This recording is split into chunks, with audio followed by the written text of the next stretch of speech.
오늘 우리가 함께 상고할 말씀의 제목은 나쁜 선물과 좋은 선물입니다. 한번 따라 하십시다. 나쁜 선물과 좋은 선물. 나쁜 선물과 좋은 선물. 옆 사람과 서로 인사하면서 이렇게 서로에게 복을 빌어줍니다. 좋은 선물을 많이 받으시기 바랍니다.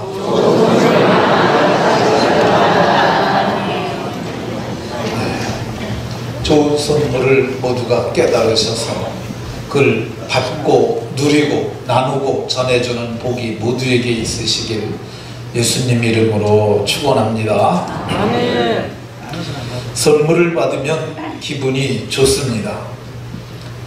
왜 기분이 좋으냐 하면은 그 선물에는 주는 사람의 마음이 담겨져 있으니까 그거 받을 때 마음도 함께 받으니까 기분이 좋습니다. 선물을 받으면 기분이 좋은 것은 거저받은 거니까. 선물은 거저받는 거야. 값을 내지 아니하고 내가 받았으니까 좋은 걸 받으면 더욱 기분이 좋습니다. 근데 선물을 받긴 받았는데 선물에 조건이 담겨져 있는 것들도 있어요. 너 내가 이거 줄 테니까 너 나에게 이거 해줘. 이거는 선물이 아니라 뇌물인 경우가 많습니다. 그래서 선물에는 좋은 선물도 있고 나쁜 선물도 있습니다. 이 좋은 선물과 나쁜 선물을 잠깐 제가 예를 들어서 설명하도록 하겠습니다. 지난 주간에 또 언급했던 화가 이중섭 씨. 이 사람을 오늘날에는 천재 화가라고 얘기합니다. 근데 이 사람은 살아있는 동안 천재 화가라고 인정받지 못해서 아주 궁핍하게 살았다고 그래요. 얼마만큼 궁핍하게 살았느냐 하면은 죽을 때 영양실조로 죽었다 그러니까 얼마나 이분이 궁핍한 삶을 살았겠습니까?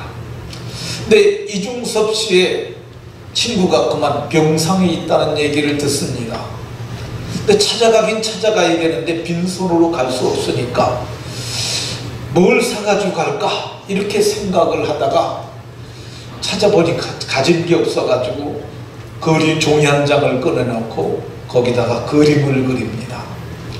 그래서 그 그림을 가지고 친구를 찾아가서 그림을 주었어요. 그랬더니 그 친구가 뭐라 그랬냐면 정말 다른 복숭아는 먹어 없어버리고 마는데 자네는 내게 평생 간직할 복숭아를 주었다고. 그 복숭아를 주었다고 감격했다고 합니다. 이 선물 좋은 선물입니다.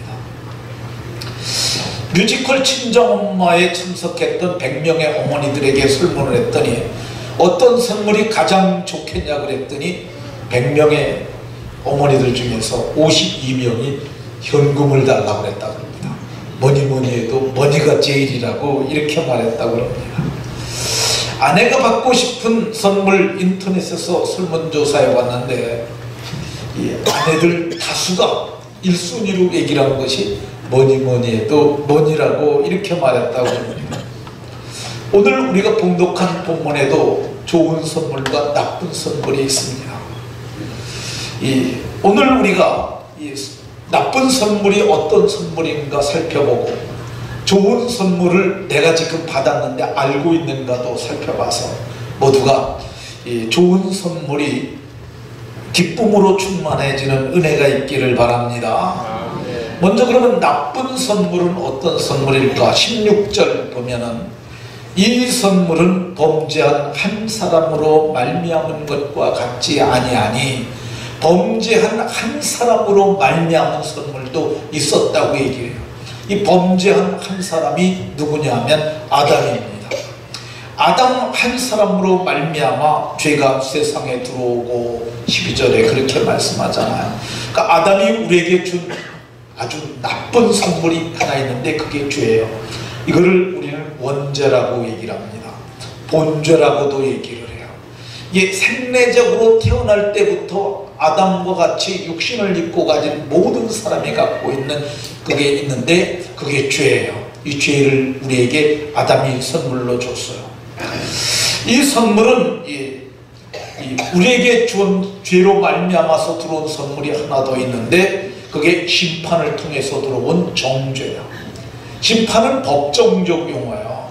하나님께서 반드시 죽으리라 하는 말대로 저가 그것을 따먹었으므로 그는 심판받아 정죄되었어요.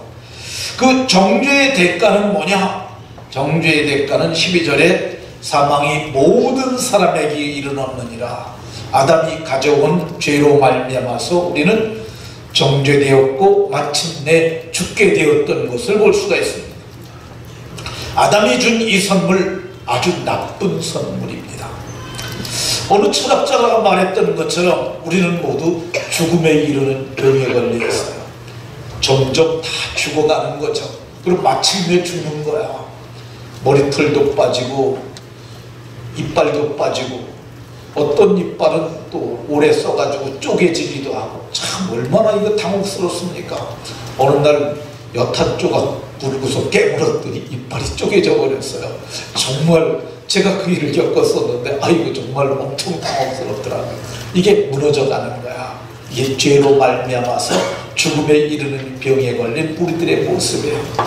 예, 걷다 보니 무릎도 힘들고 예, 무릎도 아프고 그래서 인공관절 하신 분들도 많잖아요.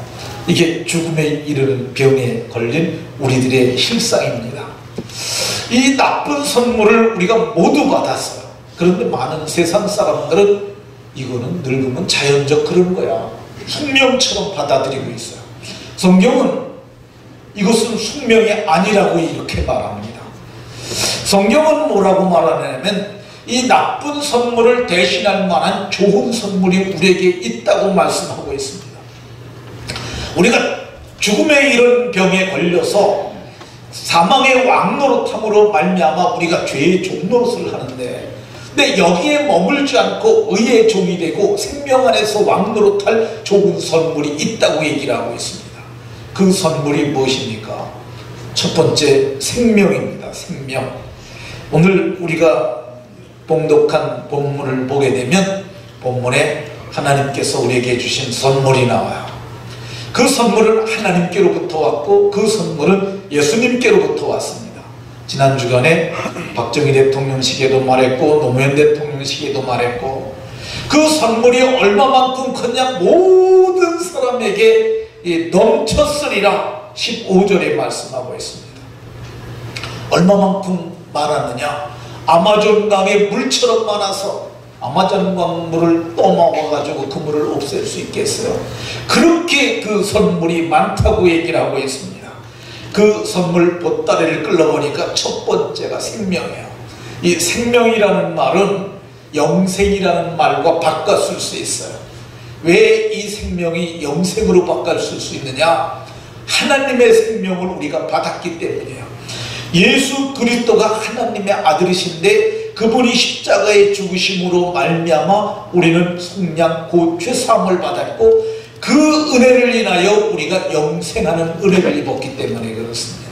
그러니까 제가 영생하는 은혜를 입었는데 성경이 이것을 선물이라고 이렇게 말씀하고 있습니다. 그러니까 저도 영생의 선물을 받았고 여러분도 여러분의 영생의 선물을 받았는 줄로 믿으시기 바랍니다. 예, 별로 이렇게 선물 받은 얼굴 모습들이 아니세요. 아니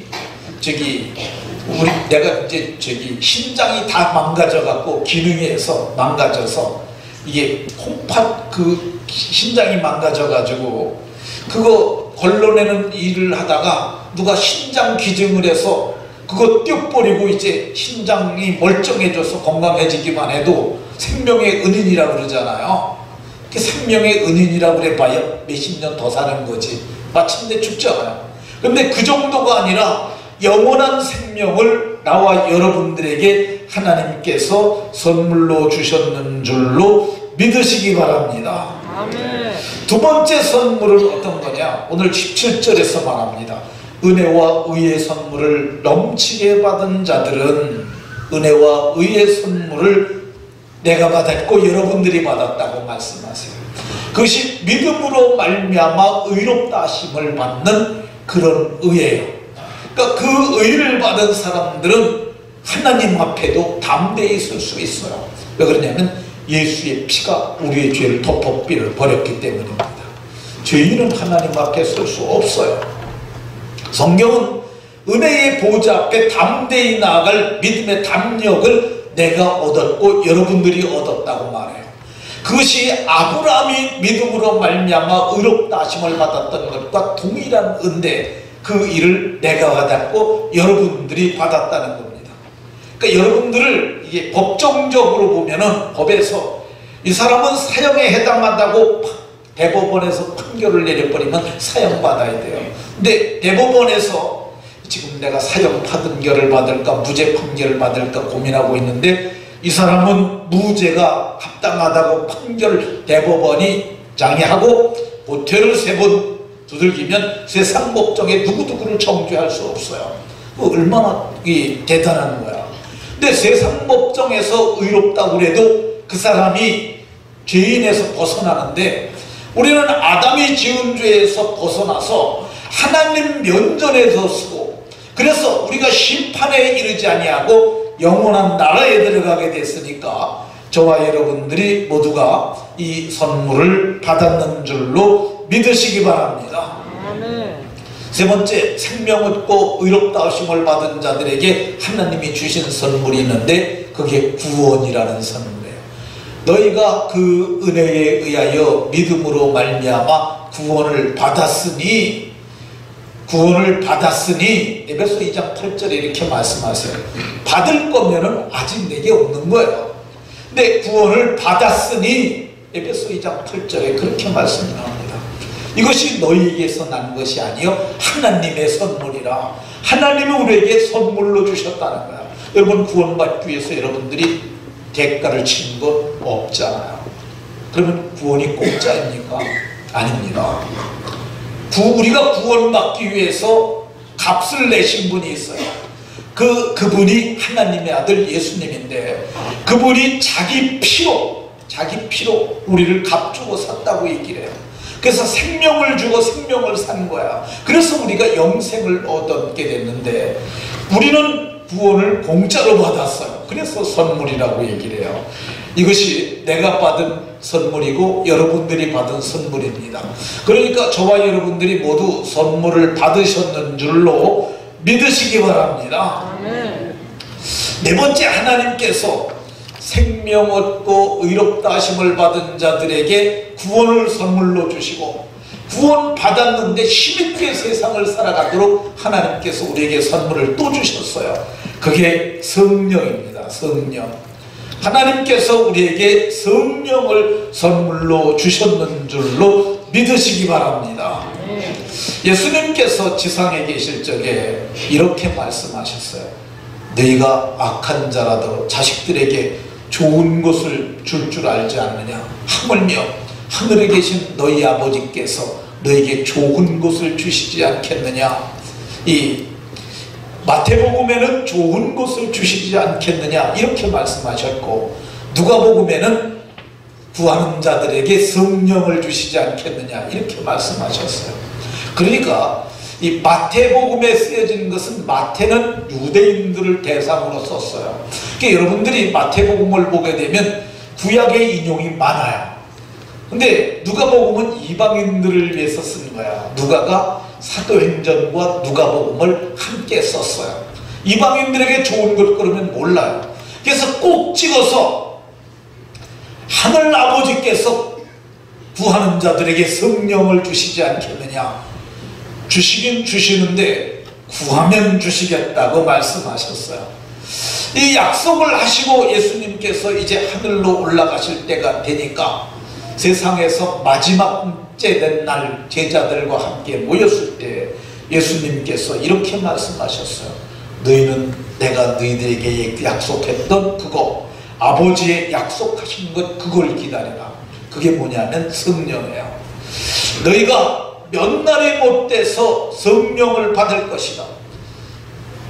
요한은 물로 세례를 받았지만 너희는 성령으로 세례를 받을 것이라고 말씀하셨어요. 너희가 성령을 받게 되면 성령만 받는 것이 아니라 권능도 받고, 그리고 권능을 받게 되면은 담대해져서도 어디 가서든지 사마리아든지 예루살렘이든지 땅끝까지 이르러서도 나를 증거할 수 있는 증인의 삶을 살 수 있을 것이라고 말씀하셨어요. 그리고 사도행전 1장 9절에 보면 500여 명이 지켜보는 가운데서 감람산에서 하늘로 올라가셨다고 이렇게 얘기를 합니다. 제자들이 그걸 봤어요. 정말 마지막에 유언처럼 말씀하셨으니까 그걸 마음에 두고 성령 주신다고 그랬는데, 몇 날 아니면 주신다고 그랬는데, 하늘로 올라가면서 마지막으로 말씀하셨는데 우리 기다려보자. 그래서 500명 중에 380명은 집으로 돌아가고 120명이 마가의 집에 모여서 다락방에서 그들이 오로지 기도에 힘썼다고 이렇게 말합니다. 저들이 기도한 지 한 열흘이 지난 후에 마가의 다락방에 기이한 일이 생겼어요. 급하고 강한 바람 같은 소리가 온 집에 가득했어요. 그리고 갑자기 각 사람 머리 위에, 각 사람 위에 불의 혀처럼 갈라지는 것이 하나씩 임하여 있더니 그 임한 사람들 모두가 성령의 말하게 하심을 받아 성령이 충만하여 각 나라의 방언으로, 다른 언어, foreign language입니다. 이국어로 다 말하기 시작했다고 말합니다. 베드로 사도가 이걸 보고 이거 뭐야 라고 말하는 유대인들을 향해서 이것은 하나님이 오른손으로 예수를 높여주셨고 그가 아버지께서 약속하신 성령을 받아서 우리에게 부어주신 사건이라고 이렇게 해석을 합니다.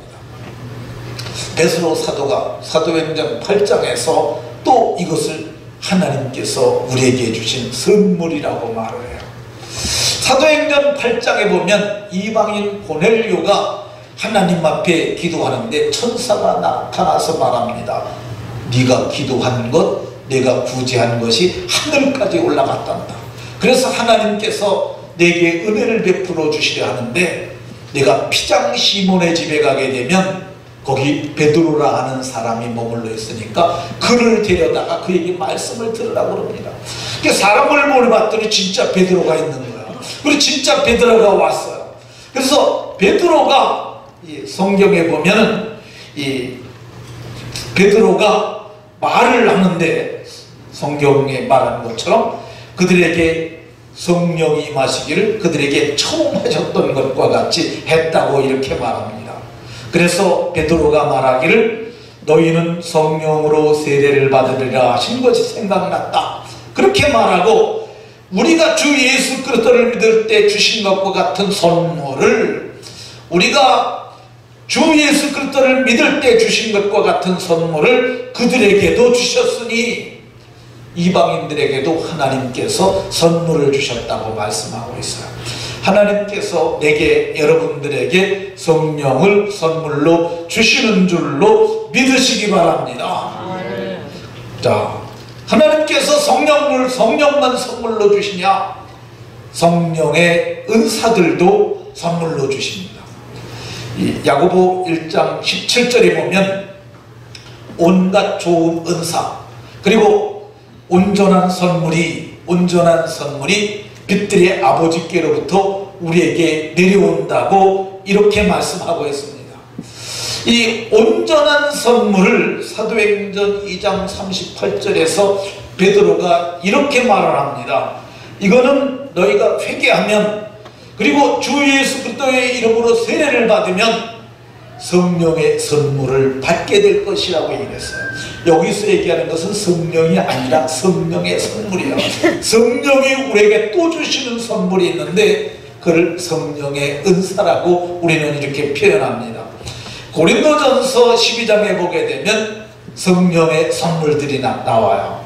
어떤 사람에게는 성령으로 말미암아 지혜의 말씀을, 어떤 사람에게는 성령으로 말미암아 지식의 말씀을, 다른 사람에게는 같은 성령으로 말미암아 믿음을, 어떤 사람에게는 한 성령으로 병 고치는 은사를, 어떤 사람에게는 능력 행함을, 어떤 사람에게는 예언함을, 어떤 사람에게는 영들을 분별함을, 어떤 사람에게는 각종 방언 말함을, 어떤 사람에게는 각종 방언을 통역하는 은사를 주시겠다고 말씀하시고 약속하셨어요.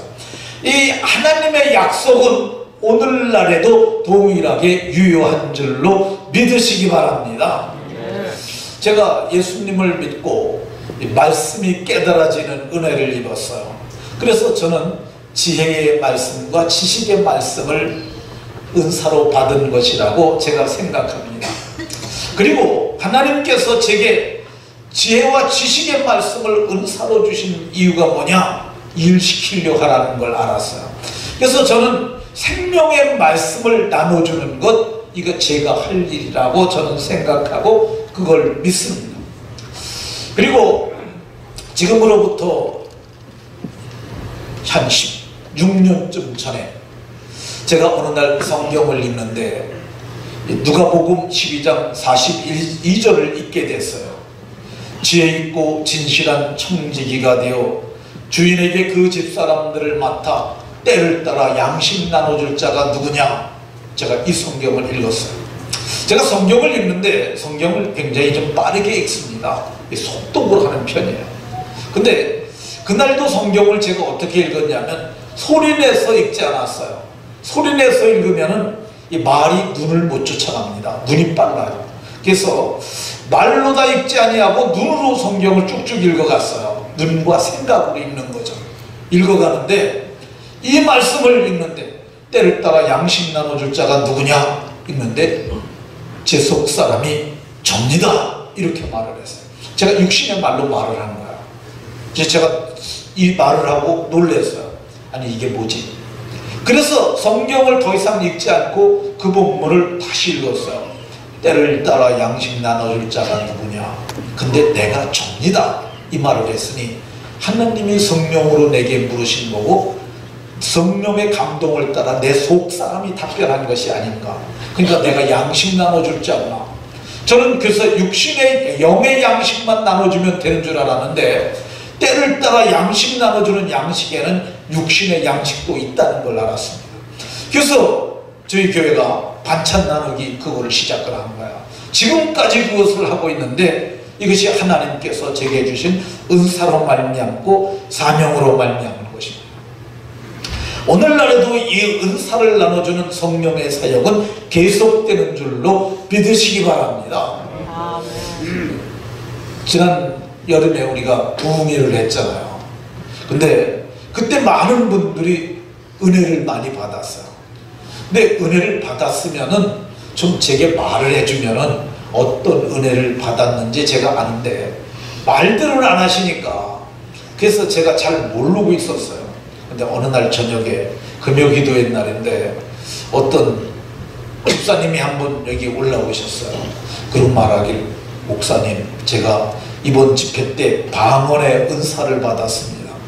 근데 방언이 그때는 잘 됐는데 이제 좀 약발이 떨어져서 방언이 잘 안 된다는 거야. 그래서 제가 기도해달라고 그래서 제가 기도해드렸습니다. 근데 그분이 누구냐면 여기 찬양대 저기 섬기미로 계신 노진영 집사님.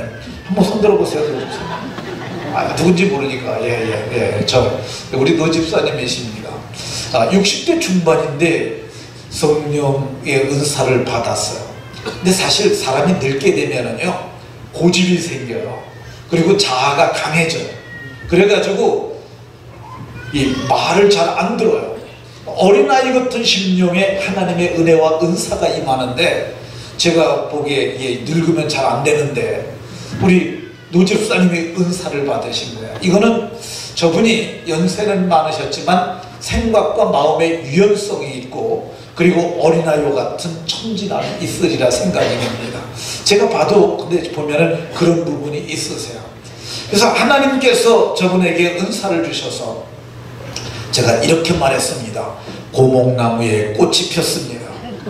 근데 사실 고목나무에 꽃이 피지 않잖아요. 근데 정말 노 집사님에게 하나님께서 은사를 주셨는데 여러분들도 이렇게 기도하셔도 돼요.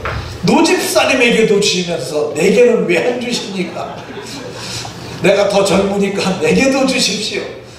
하나님 앞에 구하면 오늘도 주시는 줄로 믿으시기 바랍니다. 예수님이 친히 말씀하셨어요. 구하는 자들에게 성령을 주시지 않겠느냐. 구해야 합니다.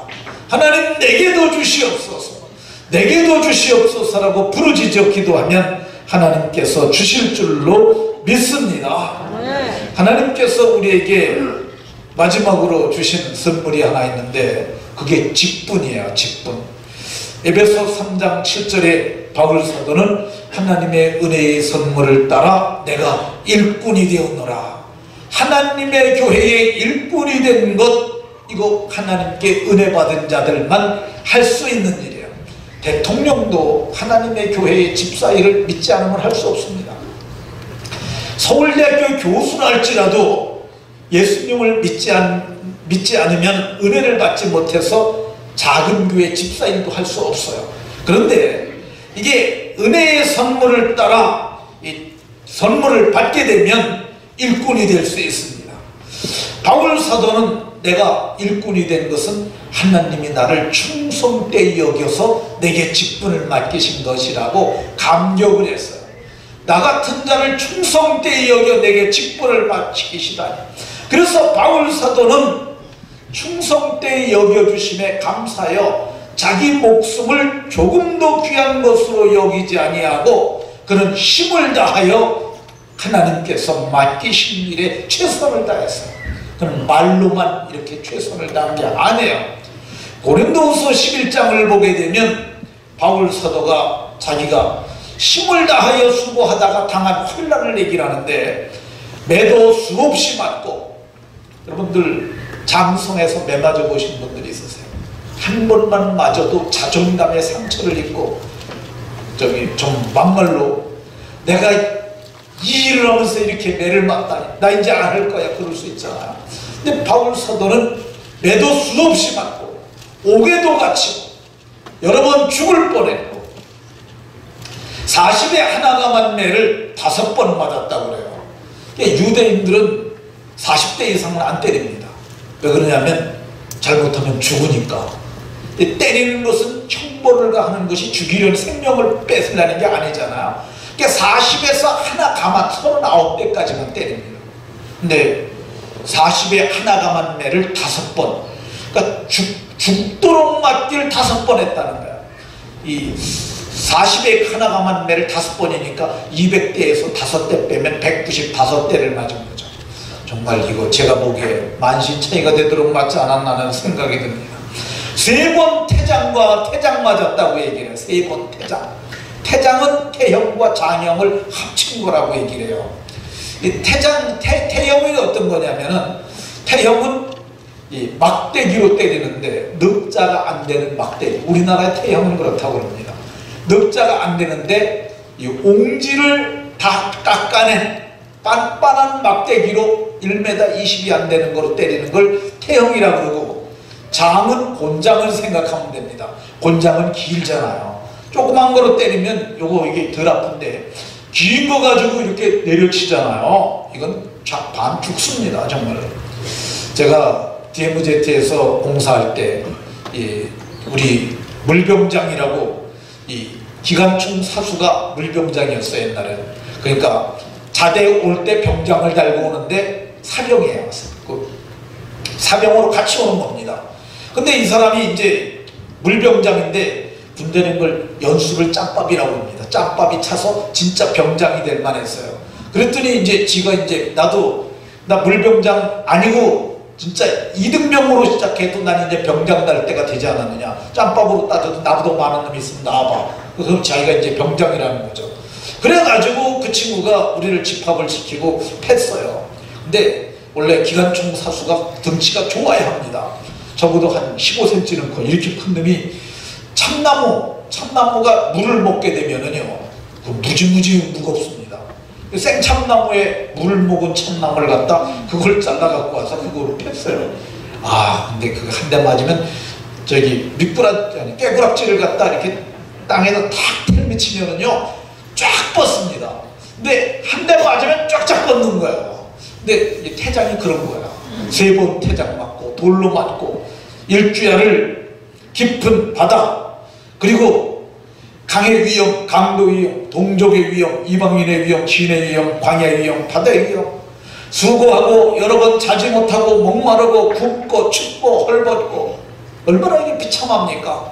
근데 이거 왜 그랬느냐? 내게 직분을 맡겨주셔서, 그걸 내게 직분을 선물로 주셔서, 이게 하나님이 내게 이 직분을 줬으니까 내가 충성해야 하지 않겠느냐, 그 마음을 가지고 있어요.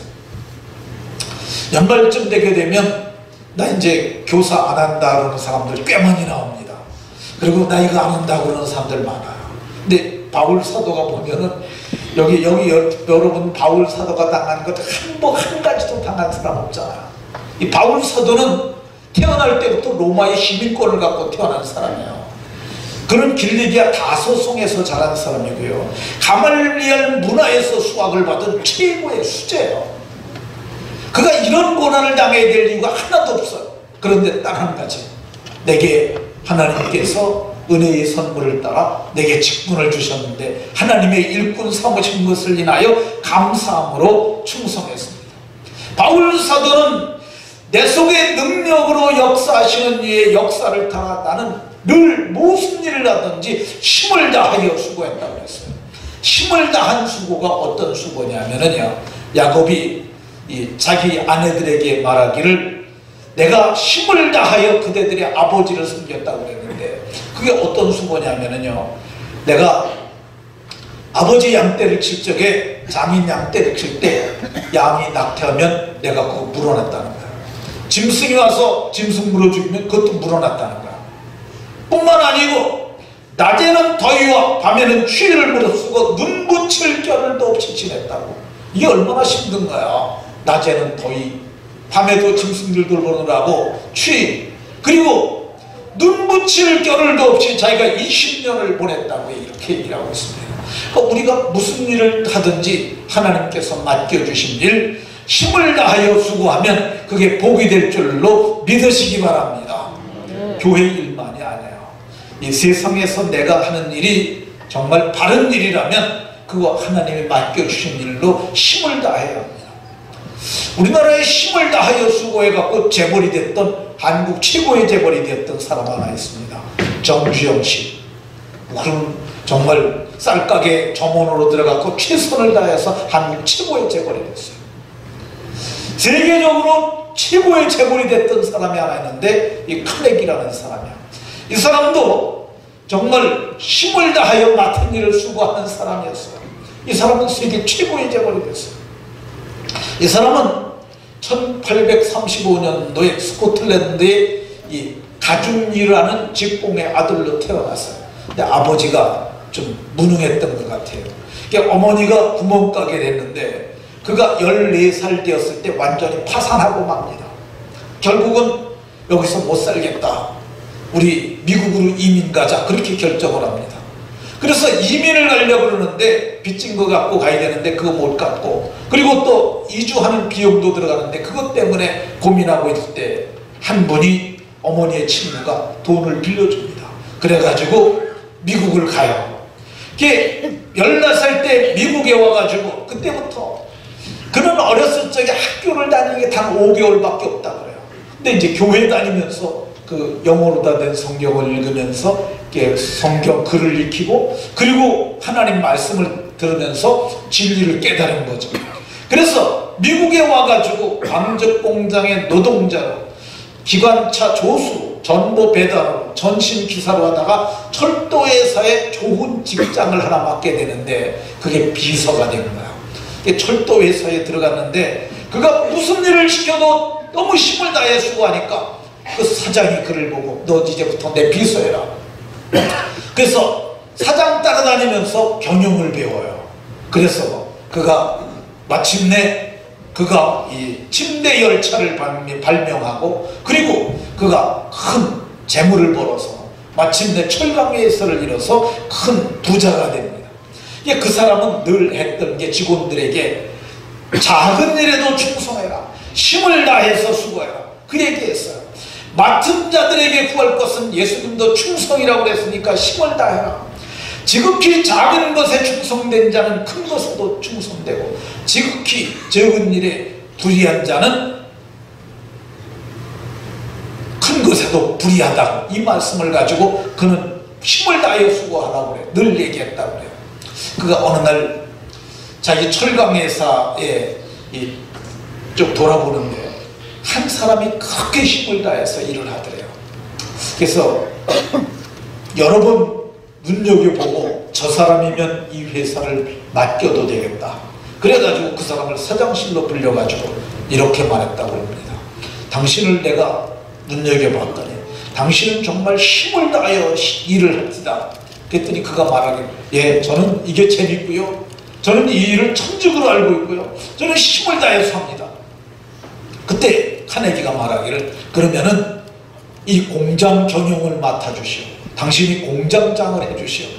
그랬더니 그 사람이 펄쩍 뛰면서 말하기를, 사장님, 저는 쇳물을 뽑는 데는 최고 대통령이지만은 저는 경영은 못합니다 라고 그렇게 얘기를 했다고 그래요. 그 말을 듣자 카네기가 바로 깨닫고, 그래서 내가 당신 말을 듣고 보니 당신은 대통령보다 쇳물 뽑는 일을 더 잘하니 내가 대통령 월급을 주겠소 해서 대통령 월급을 주었다고 합니다.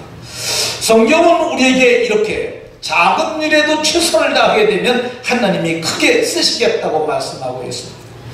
이 카네기는 이제 마침내 그 재벌이 되게 되는데, 그가 거기 정착했을 때 그 빌려왔던 돈을 이제 갚았던 얘기 그거 하나 하고 마치도록 하겠습니다. 이 카네기가 핸델슨이라고 하는 어머니 친구로부터 14살에 올 때 어머니가 빌려왔겠죠, 그 돈을. 그랬는데 그가 어머니에게 말을 했다고 합니다. 우리가 이제는 그분에게 진 빚을 갚아야 합니다. 무슨 일이 있어도 소득에 먹고 쓰는 것을 제하고는 다 한 곳에 모아서 갚도록 합시다. 그래서 그가 몇 년 만에 그 돈을 마련했다고 합니다. 그 빌려올 게 20파운드인데 그때 당시 미국 달러로 200달러 정도 됐다고 합니다. 200달러가 얼마나 돈이냐면은 200달러는 20달러짜리 금화 30g짜리 20개의 값이에요.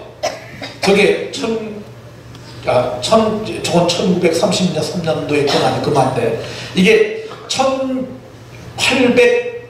1850년도에 최초로 저 금화가 만들어집니다. 그러니까 저게 진짜 금이에요. 저게 20달러라고 나오잖아요. 근데 진짜 금으로 만든 거예요. 근본이 제도에서 만든 금으로 만든 화폐죠.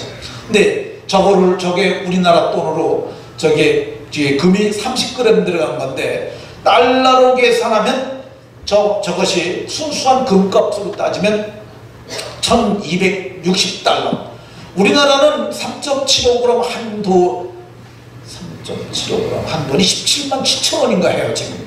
그런 식으로 따지게 되면은 아마 한 150만 원 정도 할 것으로 생각이 되는데, 근데 이게 30g이니까 저게 꽤 많은 돈이 되는 거죠.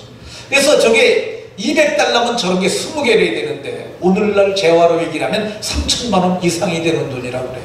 저걸 저걸 구입을 해서 이제 해가지고 저걸 파운드화로 바꿔가지고 그 돈을 붙이게 되는 그날 온 집안이 간단한 파티를 했다고 합니다. 그러면서 카네기가 말하기를, 가족들을 모아놓고 우리가 이 핸델슨 부인에게 돈은 갚아서 물질적인 것은 갚지만은 그분이 우리에게 베푸신 은혜는 갚지 못합니다 라고 했다고 합니다.